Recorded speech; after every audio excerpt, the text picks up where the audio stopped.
key message of my presentation is that it has two parts. First one is that culture and socio-economic exclusion drive food and nutrition security. And the second part, equally important, is that in many cases we still do not properly understand the effects of these drivers, or they are not sufficiently embedded in food and nutrition security policy. And I'll explain both parts of these statements in further detail. So, as a bit of a general introduction, there has been a huge amount of research by now about the drivers of food and nutrition security. And this, for example, is a small video that shows the evolution of undernourishment and GDP per capita over time. This is just to illustrate that clearly there is a huge important relationship between income and undernourishment, with a lot of countries moving to the lower left corner. So higher incomes lead to less undernourishment. But you can also see that many countries, for instance, move in the opposite direction during some periods or do not follow the pattern that linearly. So this shows that beyond income, there are many other factors that obviously matter for food and nutrition security. Some of these other factors, such as food prices or education or agricultural technology and innovation, have also been quite extensively studied. And this is discussed in some of the parallel sessions. But what we will discuss in this session, as I said, are two determinants that go beyond the usual suspects, if you will, that have been either not sufficiently studied yet or are not sufficiently taken into account in policy. Now, I said in my key message that culture and exclusion are insufficiently taken into account. This is, of course, a big statement, so let me illustrate this a bit with some quotes and other documents. In 2013, the United Nations had a huge meeting where they discussed how they should include culture better in the post-2015 development agenda. And on that meeting, Ban Ki-moon said that too many well-intended development programs have failed because they did not take cultural settings into account. So this has been acknowledged by many different policy organizations, not just the UN. If we take a look at policy documents and policy frameworks that are actually used in research and to communicate policy, such as this one, this is a framework that's widely used and was created by the United Nations. We see that culture is often acknowledged as an important determinant, as a basic cause. Here it's included in social context. But then it remains usually a bit unclear how exactly culture affects food and nutrition security. What are the specific channels? What are the mechanisms? So everybody knows that culture matters, but the question that remains is, how does it matter? What are the channels of impact? How important are the effects compared to other drivers? So that's for culture. Then socioeconomic exclusion, again, a lot of research has been done on this, and we all know that it matters. But recent articles, as well as policy documents, have again pointed out that many of the intervention and program efforts to tackle undernutrition do not sufficiently address these socioeconomic inequities, and that there remain a lot of inequities in targeting and reach and then the effects of these programs. And the World Health Organization has again stressed relatively recently that poverty and social exclusion, even in the European region, still pose a major threat to food and nutrition security, indicating that policy somehow is not managing to tackle these problems of social exclusion. Now let's go a bit deeper into the first part of the statement. Culture and exclusion drive food and nutrition security. How do they drive? That has been the main part of our research. And this is all based on a literature review of a variety of disciplines and a variety of research topics, so not on original empirical research.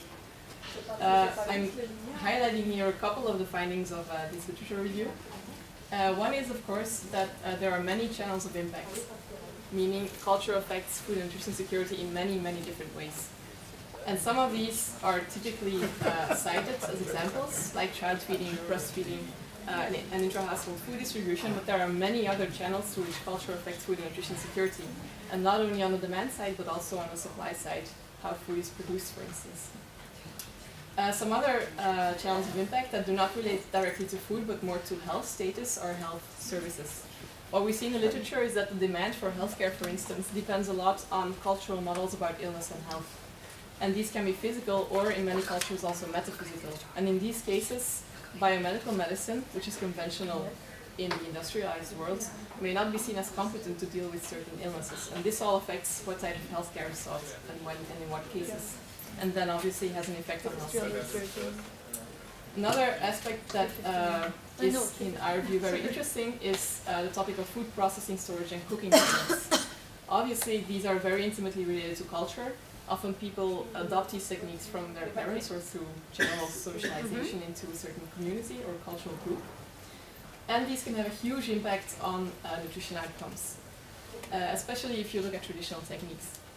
Some of these, of course, are not very well suited to process or to preserve nutrient contents, while others seem to be very effective or efficient in, for instance, preserving nutrient content, but also decreasing toxins, preserving, increasing shelf life of foods, and so on.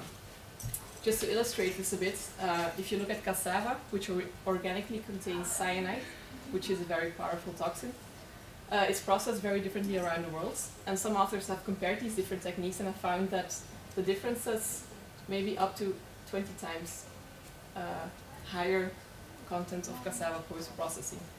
And this has huge implications for both nutrient intake and for health status. So these traditional techniques, in short, for processing, for food storage, for cooking, have a very important impact on eventual nutrient intake and absorption. And these often seem to be forgotten a little bit in interventions. Then some other key findings from our literature study are that obviously the effects are highly heterogeneous. This sounds very trivial, of course, but the mechanisms that create this heterogeneity are important. This heterogeneity does not only apply to heterogeneity in cultural traits, but also in their impact on nutrition. For instance, how strictly certain social norms are enforced affects, of course, how they affect nutrition outcomes. And we see in many cases, based on ethnographic research, that this enforcement can be very flexible, depending, for instance, on socio-economic characteristics. So women who are culturally expected to follow certain work restrictions after childbirth, for instance, may be exempted from these work restrictions based on the fact that they don't have the financial or social capital to take over necessary work. So all these mechanisms come into play when you look at the impact of certain norms or other cultural traits on nutrition. Another finding is that gender, family, and power distribution are really key. And this is important because it has a lot of policy implications. A lot of interventions, for instance, regarding child feeding or breastfeeding are targeted at mothers. But in many cultures, mothers are not the main persons who decide over what is fed to a child. Grandmothers or husbands or even community leaders might have a bigger say in how long to breastfeed or what kind of supplementary foods to give than the mothers themselves.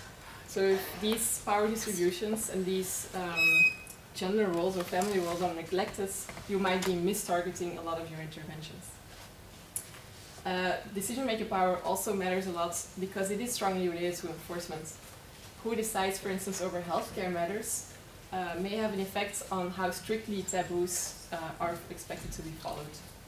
Women, for instance, may be more sensitive to an emergency situation, while husbands might, for instance, give more value to maintaining the taboo. And then finally, in terms of culture, we see both very strong persistence, for instance, in food habits, which are notoriously difficult to change, but also cases where they do change very rapidly. And one very obvious example is the nutrition transition that we are seeing now, where diets all over the world are changing very rapidly in very similar ways, which is quite striking. This nutrition transition and other changes are often attributed to forces like globalization and urbanization, but it's very difficult to establish any causal mechanisms, and it is actually not at all clear how this cultural change comes about and what are the main drivers. Another very striking example of persistence is in healthcare.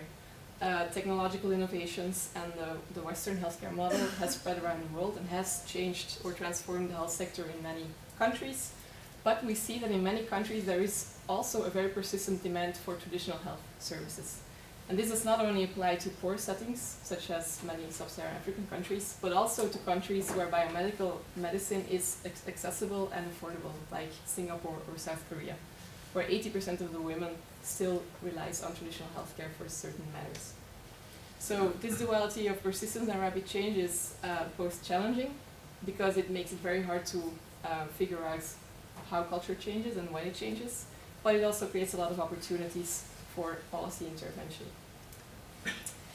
Then, regarding socioeconomic exclusion, there has been a lot of research about this already, and that has shown basically that it limits access to a lot of different things, both access to food, access to healthcare, but also income opportunities in general, supportive measures after natural disasters or economic crisis, and so on. So this undermines people's capacity for income earning, also their assets, their resilience, many factors. And this is found in many cases to lead to important nutrition gaps and more generally human development gaps between the excluded and the non-excluded.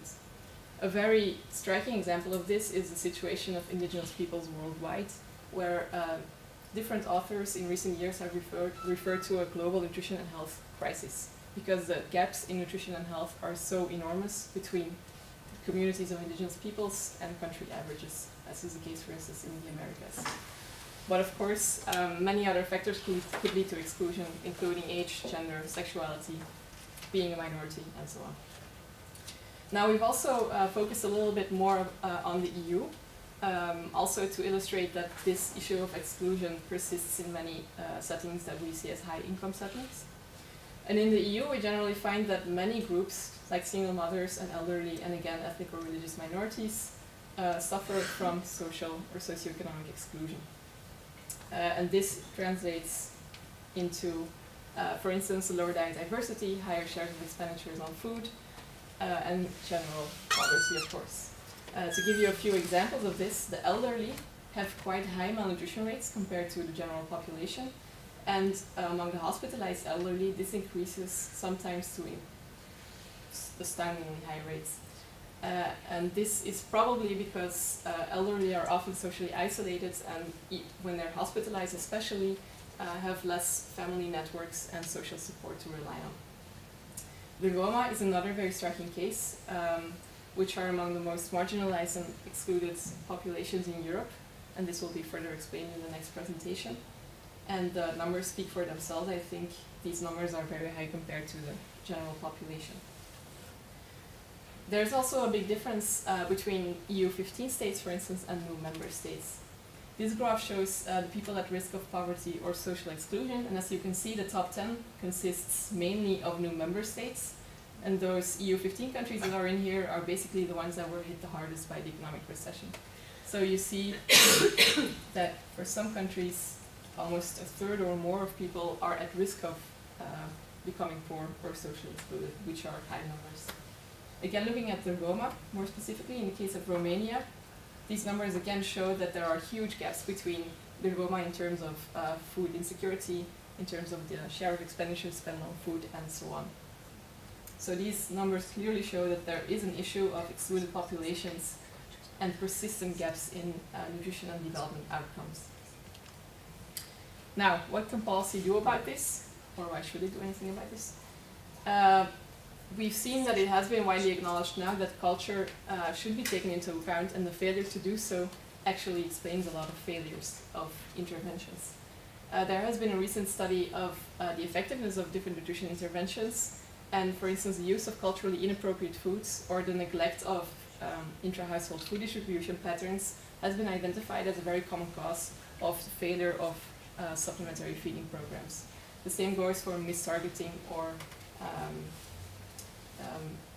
limited reach in terms of neglecting power relations and decision-making power. So this relates to the first general recommendation. To improve policy effectiveness, culture should be taken better into account. I've already explained this. This is a very practical way in which this can be done. And then a second very broad group of policy recommendations is to not only take culture into account, but actually use it strategically in the fight against malnutrition, specifically by combining it with science and biomedical medicine, for instance. Now, how can we see this in practice? A lot of authors, for instance, advocate promoting traditional foods, which are shown to be nutritious, which often also are very resilient in local environments because they are endemic to the ecological system, often also very affordable, and so on. So these foods can be a very valuable support in improving nutrition and now are often neglected or completely underutilized. The same holds for cooking methods. Cooking methods that are traditionally used usually are well adapted to local contexts. People know them, know how to use them. They are usually also well fitted to what kind of foods are consumed and so on.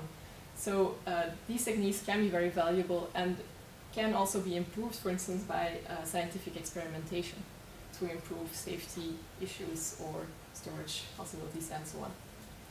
A second concrete policy strategy that has been advocated a lot is to go for a better integration of biomedical and traditional health services. Of course, there are also many risks to this, but this could be done, for instance, by, instead of trying to replace traditional birth attendants by hospitals, integrating these traditional services into hospital services, or going for a better referral system, going for a better collaboration between doctors and traditional birth attendants, and so on.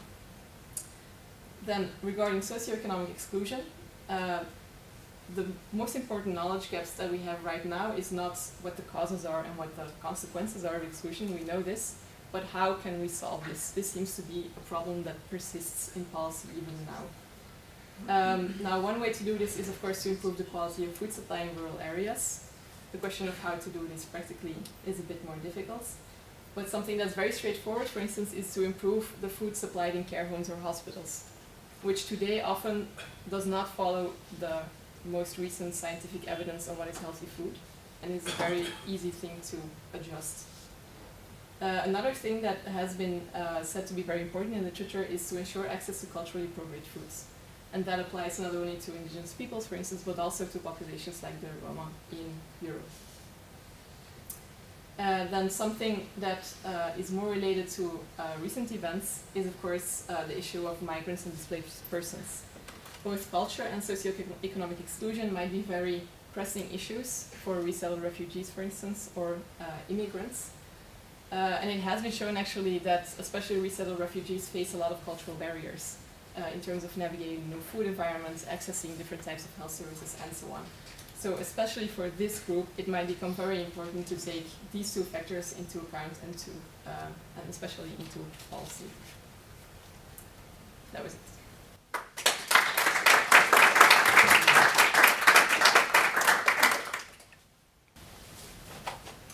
Will you say?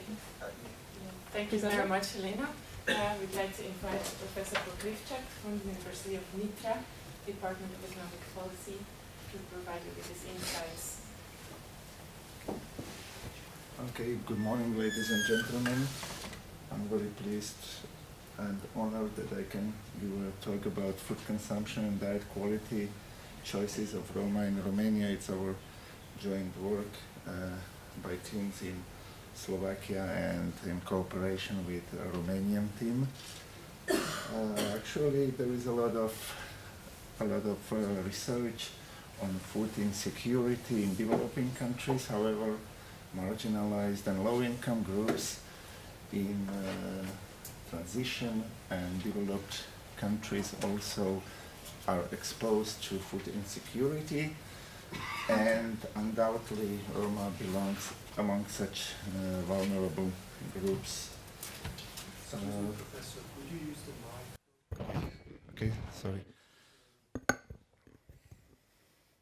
Okay, so basically the situation with Roma population is, from the food and nutritional security, is the worst probably in Romania, where significant amount of Roma go to bed hungry.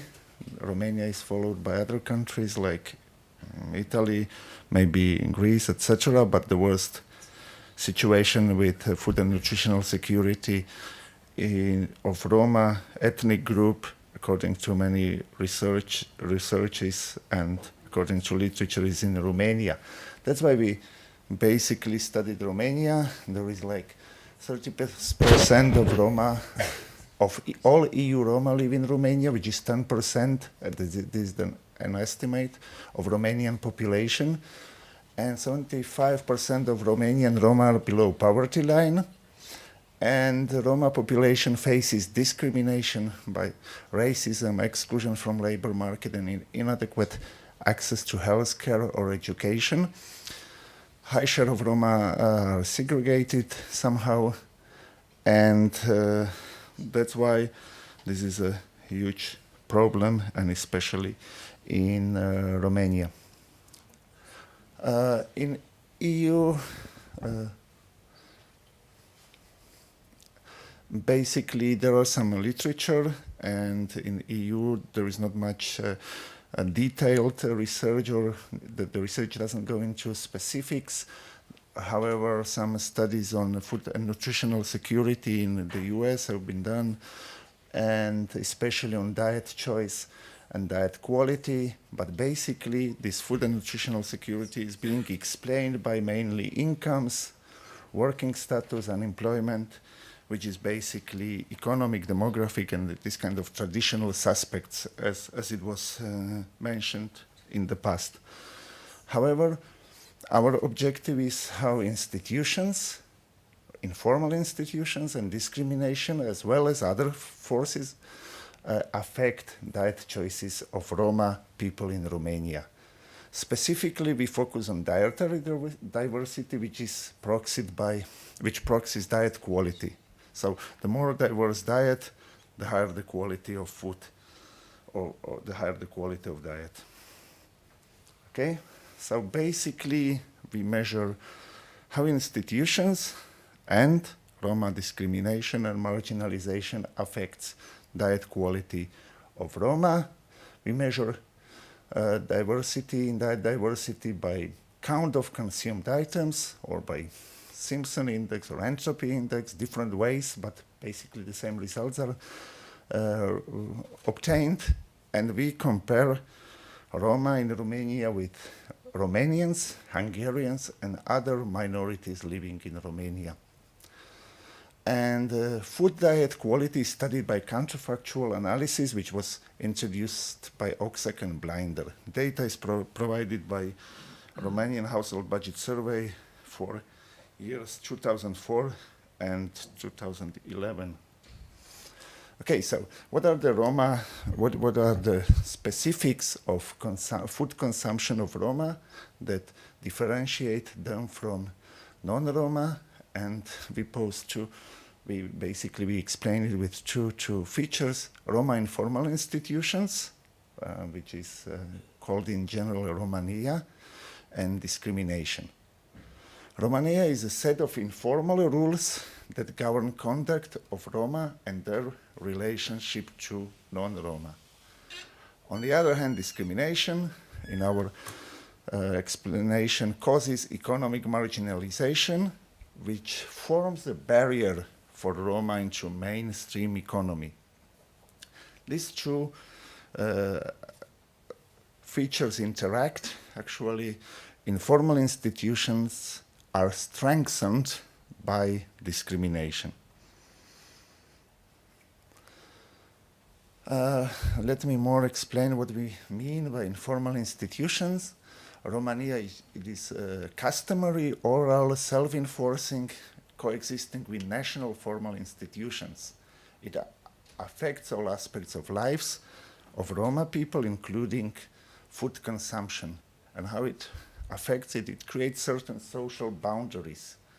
Roma people prefer, because of application of these informal rules, self-prepared food and restrict consumption of food prepared by non-Roma. There are certain taboos related to consumption of certain foods and preparation of certain foods. Furthermore, certain foods are not allowed to be consumed or on special occasions. Furthermore, past way of life of Roma has a strong impact through traditions on the current consumption structure of Roma people. Furthermore, the second feature is labor market discrimination and Roma marginalization. Basically, there is a big gap between Roma and non-Roma because of labor market discrimination. It causes high unemployment, and especially long-term unemployment, which leads to unstable employment and jobs, and this leads to unstable income and it leads to variability in consumption.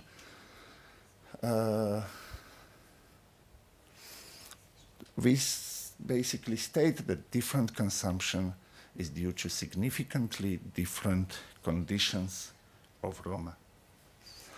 There's some descriptive statistics. You can see that the share of Roma expenditures out of budget on food is significantly higher. It is the green line.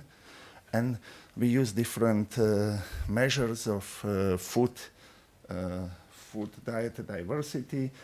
And in all measures, food diversity is much lower for Roma than for other ethnic groups. Furthermore, Roma consume more cereals and less dairy products and fruits and vegetables than other non-Roma ethnic groups living in Romania.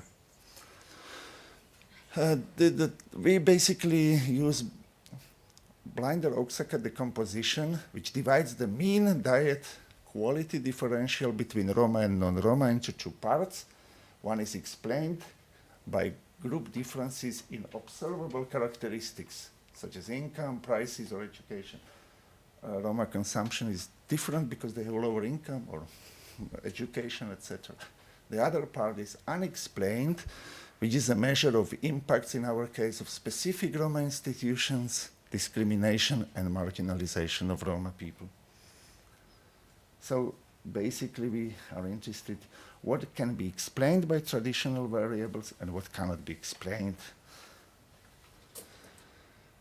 Our results show basically what is known here, that the Roma ethnic has lower education, larger household size, and more children than other ethnic groups in Romania.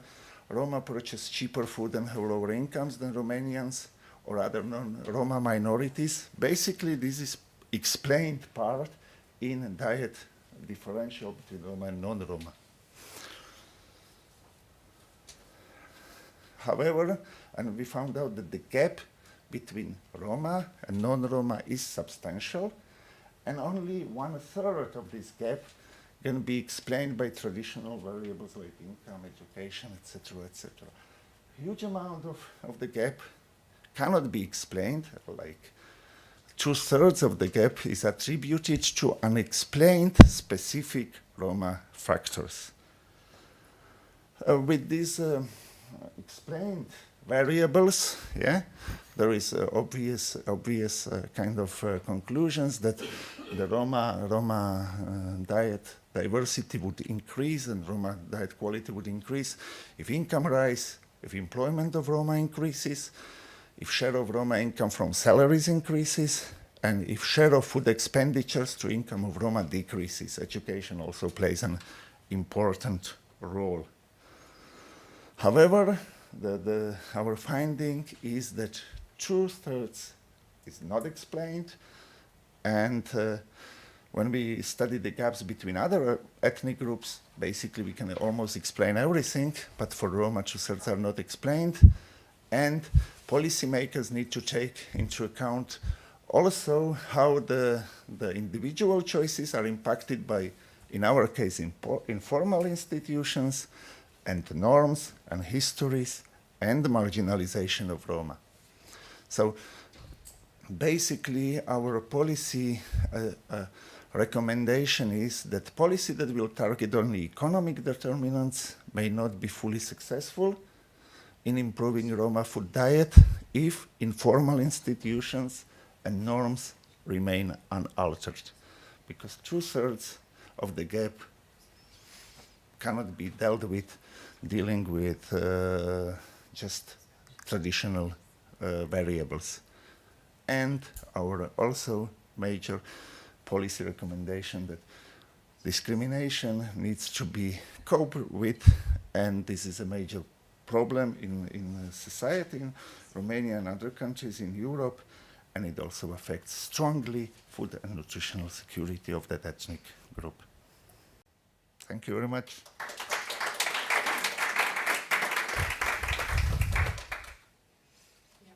Thank you very much, Professor Pokrivcak. I would like to take the liberty to go back to one of the previous slides. And here you see that One of the countries that is actually doing best is Spain, and I'm just sitting next to somebody from Spain, and I'm sitting with Miss Elena, and I wonder if you could maybe highlight a little bit what Spain has done to make sure that Roma are included in certain food security programs. You know, maybe for 1 minute, if you could elaborate a little bit on it. Yeah, yeah.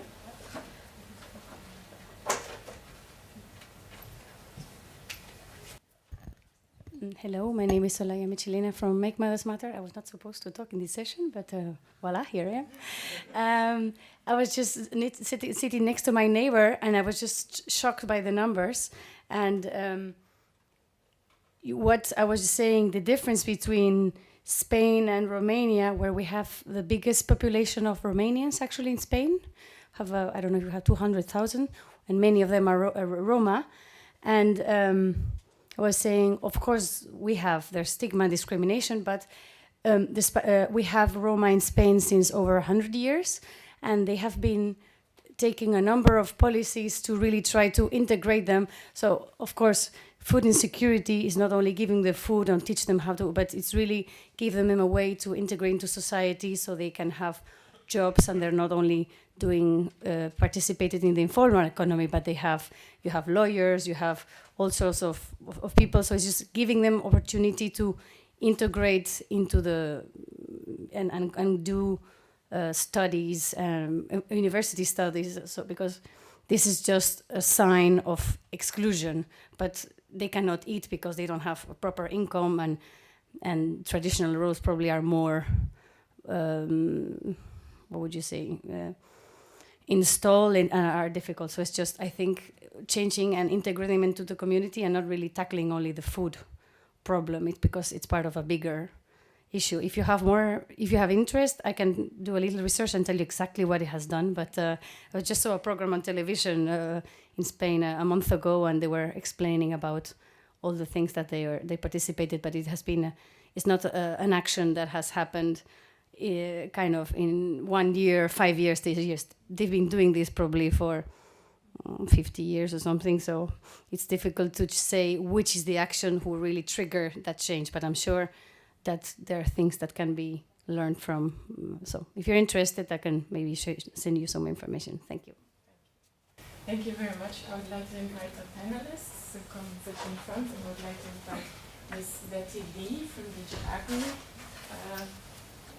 Economic and Policy Analyst, to provide us with her statements. Shall I take it?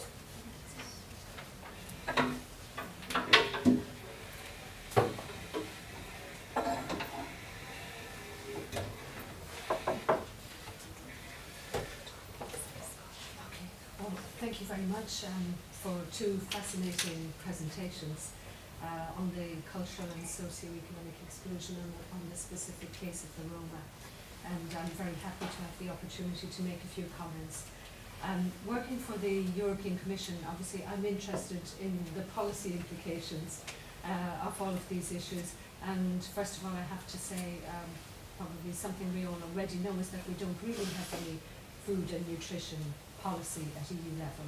We don't even have a food policy at EU level, because food is a cross-cutting issue that covers the common agricultural policy, development policy, food safety issues, environmental issues, among others.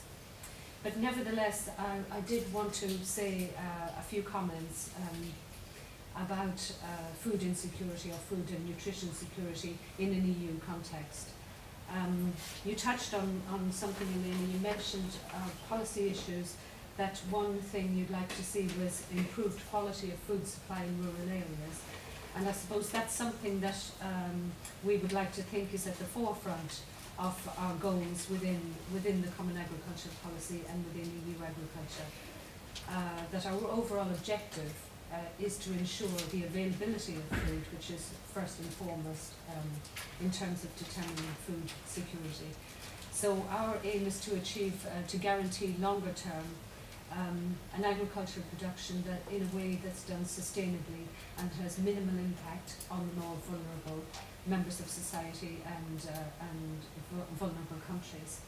And this is the way agriculture has been evolving in the EU in recent decades, becoming more market orientated, becoming more competitive, becoming more consumer driven.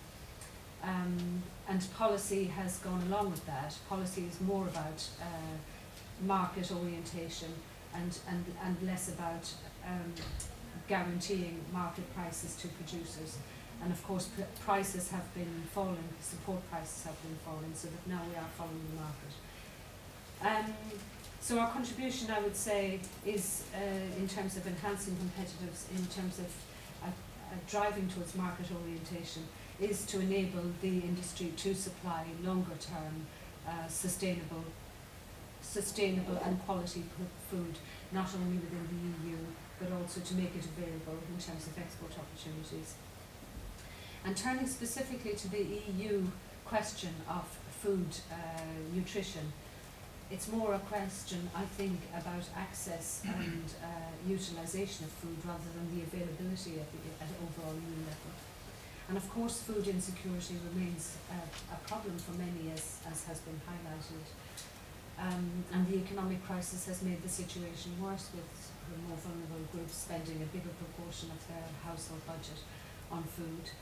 And we also have the problem not only of food insecurity, but linked to that, we have the problem of childhood obesity and overweight, which has been highlighted in many literature. And what are we doing? As we said, it's always interesting to see, can we do something here? I suppose the overall jobs and growth agenda that President Juncker has highlighted will go some way towards addressing these questions of food, of income, first of all, and therefore food insecurity should hopefully follow from that. And the CAP will make a contribution in terms of its contribution indirectly towards jobs and growth. And there probably isn't, we would have to admit, a great deal that we can do directly on the whole food and nutrition question. I just wanted to mention one small policy that we do have, which is the school scheme, which does nevertheless make some contribution. For those of you who perhaps don't know it, it distributes dairy products and fruit and vegetables in participating countries, in participating schools. And it has been successful, in the evaluation studies have shown that in a number of countries there have been significant growth in consumption. For example, in my own country, Ireland, there's been a big increase in fruit uptake, and in vegetables even more, maybe 40% in the targeted age range, which is crucial, so the 6 to 9 year olds. So it's making a big impact there, and touching vast numbers of kids, so 10 million on the fruit and veg scheme and 19 million on the milk scheme. And there is an opportunity there if the member state wants to target the more vulnerable groups, and although the vast majority don't do that, nevertheless, it seems that there are probably a fifth overall in the EU, a fifth of all of the schools targeted are towards more vulnerable, attempt to make targeting towards more vulnerable groups and vulnerable areas. And in Hungary, it's even higher than that, it's much higher, it's around 80%. So I think that there's a small nugget of something being done at EU level. It would be interesting to hear if participants think that more should be done, going maybe more down the road of where the US has gone, which has a much higher proportion of its farm bill dedicated to nutrition and to targeting vulnerable groups. It's not the way we've gone in the EU. And I'd also be interested if participants have a view on whether the CAP does have a role to play, whether you think agricultural prices and therefore food prices do have an impact on diet composition and food insecurity. That would be very interesting to hear. So thank you for your attention and look forward to your participation. Yes.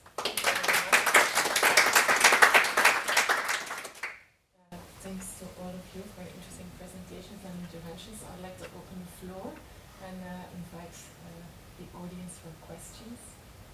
So it's like, yeah, please present yourself just very briefly so that everybody knows who you are. If you can state your question. Thank you. Yes, please. Thank you very much. My name is Martin van Lante from OECD in Paris. Thanks to all three speakers, very interesting presentations indeed. I was wondering about this unexplained share that Professor Pokrivcak, if I pronounce that name right, presented, and he showed essentially the part that could be influenced by better education, integrating Roma children into the education system and integrating Roma adults into the labor market. And I was wondering also, with view of what we heard about Spain, to what degree would this integration into the education and labor market system already do a great deal to change those cultural factors that you called the unexplained part? So that would be one part of the question. The other part of the question would be, if that's not the case, what kind of policies could actually help there? If I just think of what you mentioned, the norm not to eat food that has been prepared by non-Romas, which is something that obviously policy would have a difficult task to change directly. So I was just wondering about those two elements. I would think that actually this first one would do quite a big step already, given that the bigger confrontation with non-Roma norms is more the rule than the exception once these children and adults are integrated better. Okay, thank you very much. We'll take 3 questions, if that's okay, and then I'll ask the panel to answer this. Thomas Arnold, DG RTD. Beyond the vulnerable groups that have been identified in the presentations, do we have any evidence about unemployed, working poor, precariat, which are increasing in some, at a very high level in some EU member states, and what are the impacts on food and nutrition security? Beyond, let's say, the anecdotal news that more and more people require to have, let's say, to recur to food banks. And in addition to the evidence on the situation, on the trends, what are the ideas, how policies, okay, maybe not only on the AGRI side, but maybe also on the AGRI side, in conjunction with other EU policies in a more systemic approach, could try and tackle the issue. Thank you very much, Professor Francken, please. Thank you for the presentations. I'm Joachim von Braun, University of Bonn. I would like to pick up where Betty Lee left us some questions. You stated, I understood the EU, we have no food policy at EU level. Having no food policy is also a policy. Should we have some more food policy engagement? I think given the lessons of Food Secure Research Project, the answer is a clear yes, especially in the following domains. One is dealing with the growing inequality within Europe, not just East and West and North and South, but within the complexity of inequality at micro locations is a big challenge that needs data monitoring, interaction with civil society on nutrition, undernutrition and obesity, the whole part. So I think a careful look at revitalizing school feeding and kindergarten feeding schemes should be considered. Secondly, you ask, should CAP have a nutrition focus? Well, healthy diets need to be produced, but we would have to factor in whole value chains, implications of waste and losses in them, and that aspect. Lastly, I would say we have a science and innovation agenda with the potentials of individual nutrition monitoring. There's a large increase in the opportunities of individual health monitoring, so self-assessment of people's nutrition and feeding that into the health system. It may be a bit of a complex point, but I think we need a lot of experiments and learn from them with communities in order to shape good nutrition policies within the whole of EU. Thank you very much. I'll maybe first give the floor to Professor Pokrivcak. Thank you for the question. Actually, we have estimated access to food in Central and Eastern Europe and estimated elasticities of food demand. Then we have done some work on demand for diet diversity, which means diet quality, and we have also estimated some equations. And what we have found out that there is tremendous heterogeneity, and that the food and nutritional security in general is improving in countries like Romania and Slovakia and other countries, but there is huge heterogeneity. Some groups are no problem at all, while there are some vulnerable groups, and these Roma people are among the most vulnerable groups, so we studied them. And basically what we have found out that some countries in Europe have done a lot with integration of Roma into the society, and mostly the consumption patterns and dietary choice basically of Roma is the same like with non-Roma. The same in our case study in Romania. There is no big difference between dietary choice of Romanian population and Hungarian minority. But there is a tremendous gap between Roma and non-Roma, and this has to be done something with, and we can deal with economic variables like income, prices, etc.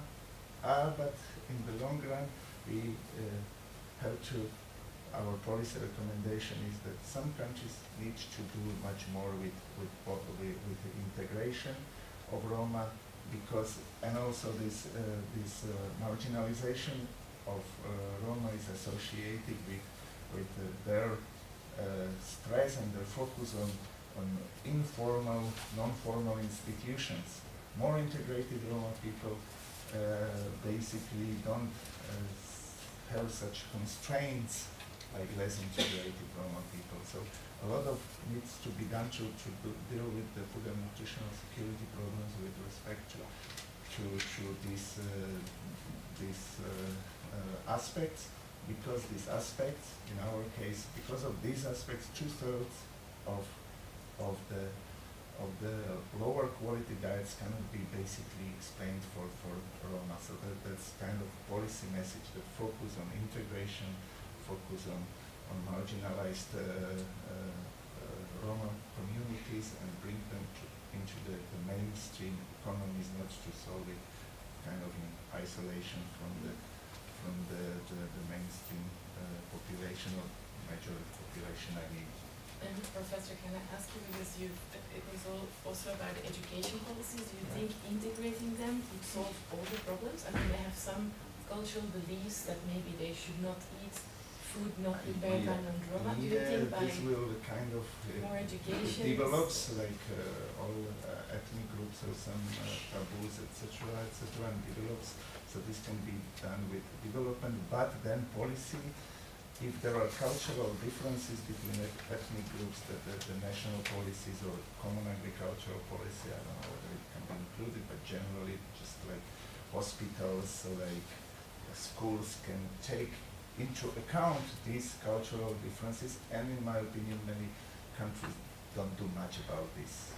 Yes, there are some positive examples, maybe Spain has done a lot, but there are some, like Slovakia, not much has been done yet, or Romania with dealing with this problem. Can I ask you something? Just on what you said, do you have data on what is the rate of the population of the children that actually attend school? Because I was just checking the data, and in Spain, for example, 94% of Roma children, they go to school, and actually the Commission, I was just checking, the Commission has evaluated in Spain. There's a national strategy to integrate the Roma, and it's actually very holistic, because they integrate its education, it's employment, it's health, and so really, as I was saying, they really tackle, and also housing. So they tackle the four, and of course food is part of it. But that's why, I mean, they've been doing it for 40 years, so it's kind of a long work. But one of the things that it looks that have really changed the thing is very much that they really managed to integrate the children in primary school, and they still have a big dropout for young people, but at least they already are part of the system. So do you have an idea of what is the rate of children attendance for primary school? Just to see if there's any correlation. Yeah, definitely. I mean, people respond to incentives. Yeah. So, as I mentioned in my presentation, the major thing is to tackle labor market discrimination, because they are not willing to invest in education if at the end cannot find a job. And labor market discrimination is it's a very complex problem, because they don't, it's interrelated. If they don't have skills, they cannot be. So there are some programs, for example, in Slovakia, I can mention that kind of this program creates kind of secondary market where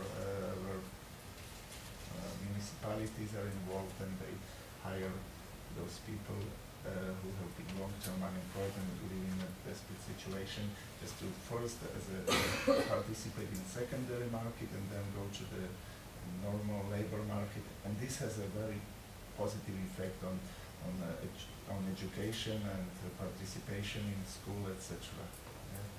So, but the data obviously would be, I don't know exactly, but the lower participation of Roma children at schools. There is compulsory education in Slovakia and Romania, but they would skip school quite often, and very early, in a very early stage, don't continue to secondary or university education. That would be the data. I can bring the data exactly. So a policy could definitely be to really try to equipment in school. Okay, thank you. Elena, could you answer to the second question? Sure, but I'd like to follow up briefly on the first one, because you raised one of the major questions, I think, is, first of all, should we try to achieve cultural change, and can we? The first one is difficult to answer and is philosophical and ethical as well, I think, but the second one, there have been some interesting studies, both RCTs, for instance, and ethnographic studies, where they show that in some cases, even when incomes rise and education rise, certain taboos or beliefs are very persistent, and in others, that people easily accommodate new information, and often the use of narratives, for instance, and linking new information to existing beliefs seems to work well in leading to a change in beliefs and norms and then behavioral change. And there have been some recent studies that try to stimulate sort of this integration of new information to facilitate this process. So these are possibly interesting avenues to explore whether we can stimulate such cultural change. But the question of when it is possible and when it is not is something that I think we know very little about. And in the bioevolutionary literature, there is a lot going on about what forms beliefs and how people change, how social norms change society, but I think it's a huge open question still, so something that still needs a lot more work. About the second question, honestly, I'm not very familiar with the statistics, but I do know that there has been a lot of recent research on social exclusion specifically, and on the fact that many people, including working poor and elderly, are becoming increasingly socially isolated. And some very recent evidence suggests that this may directly affect health negatively, not only through decreased income opportunities or whatever, decreasing assets, but really that the social isolation in itself, probably through cognitive and psychological mechanisms, negatively affects health. So that's something that definitely I think is important for nutrition as well. It seems to be a rising problem rather than a decreasing problem in certain countries. Okay, thank you very much. Ms. Nathalie, could I ask you to provide some answers to Professor Brown's questions? Well, if I understood you correctly, Professor, you were saying that maybe there was a role for the EU to be more involved in shaping nutritional policies at EU level. Without spending more money, it's difficult to see, in fact, what the Common Agricultural Policy can do. The two schemes have been brought together and a bit more money has been put towards them. So we'll see whether that generates continued benefits or brings more.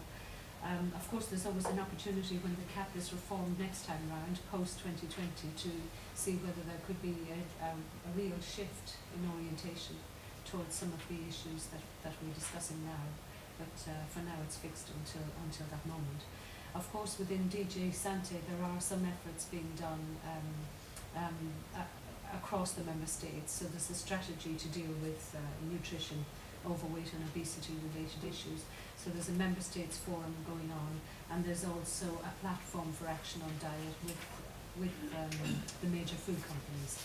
So outside of the legislation, there is some activity taking place, I think, to be seen, because it's only been going for about a year now. So, as I say, if you feel strongly about it, I think the time to lobby is probably now.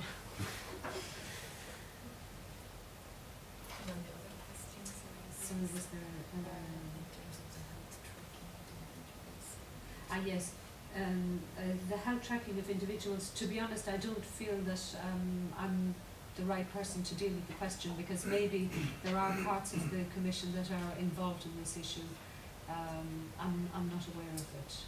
I can inform myself and get back to you. We had in DG RTD recently a workshop about personalized nutrition, so there is something done, individual monitoring of diet, so it's work in progress. It's ongoing. Is that through ICT technologies like it is, for instance, Professor Daniel in Munich, yeah. in Munich. But Okay, others. she was part, and others also. Pamela Byrne, they were part of this. And some of them are coming tomorrow at the Food 2030 conference. So there's a possibility to network on those issues if you are interested.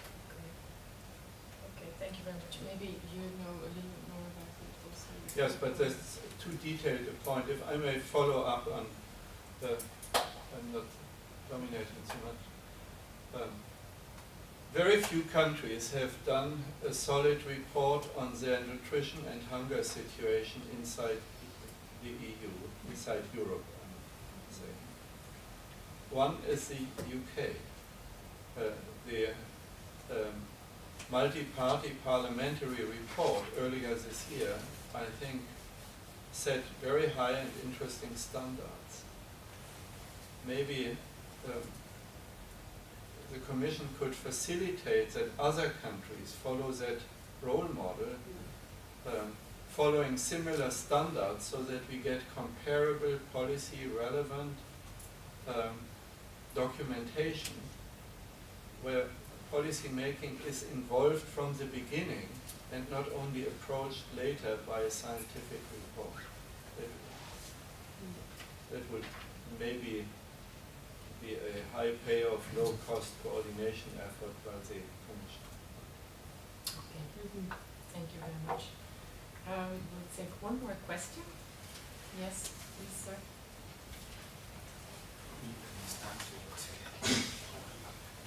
Yes, I want to thank the speakers for the presentation. I've been to Romania once, but I think this presentation has actually been more insight than my physical business. We're talking about food and nutrition security. Every day we are. Could you speak up, please? Yeah, we are looking at the situation in the European Union, but I want to take you to what we're facing in Africa, because globalization will definitely take these policies that are going to be developed here to Africa. Looking at the situation when we were presenting, trying to see if I really understand the definition of food security or food insecurity. And I look at access, and looking at a definition or a definition of access by Alonso, like, do I really understand it in a situation where You spoke about preparation of food. You spoke about quality of food. But I think these two things are different from type of food. Now, in a situation where people are poor, so they eat whatever they get, it's like you move down, you live in that community, and there's a particular food that perhaps you don't like. It becomes very difficult for you to take the food. I'm speaking in reference to the school feeding program that is being run in the country. I know politicians will not agree with me, but critically, that policy is facing a lot of challenges. Now you have people who go to such schools where food is prepared for the children in order to attract people into the school. Now the children get there and then they're like, because the program is suffering in terms of financing, so anything that is people can access or can gain or get, they cook for these children. And there are people who go to these schools, and because they don't eat that particular food that is being served to the school, they go to school and come back home hungry. So it means that it's either you withdraw your children or the children drop out of school. The question I'm asking here is, this is a national policy. Do you think now that we are talking about decentralization, should there also be something like a localization of policy on the food that is prepared in particular communities for the children?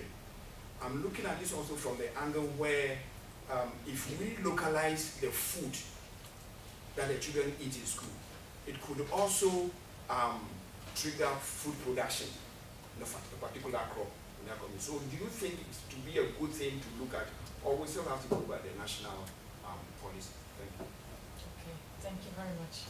It's something that I would like to answer to, if I may. World Food Program is actually experimenting with this type of new approaches, where they provide school feeding that is targeted to the local population and that takes into account specific needs, and where the food is locally sourced and procured. And of course, it's a very good model of promoting the local agricultural production. There's also other studies showing that investing more in smaller cities in countries instead of only investing in the bigger cities in the country is promoting agricultural development and stimulating agricultural production and productivity. And this could also be linked to these school feeding programs in certain schools in the country. So the promotion of local rural agricultural production in certain areas. So yes, I agree with you. It's a very valid point. I don't know if some of my colleagues would like to add something. Okay, unfortunately, time is very short, and we've come to the end of this session. I'd like to thank, first of all, Elena, Professor Pokrivcak, and Mrs. Nathalie for all their inputs, and I would like to thank you very much for your presence and your active contributions. And yes, hope to see you for the rest of the sessions today. Thank you very much.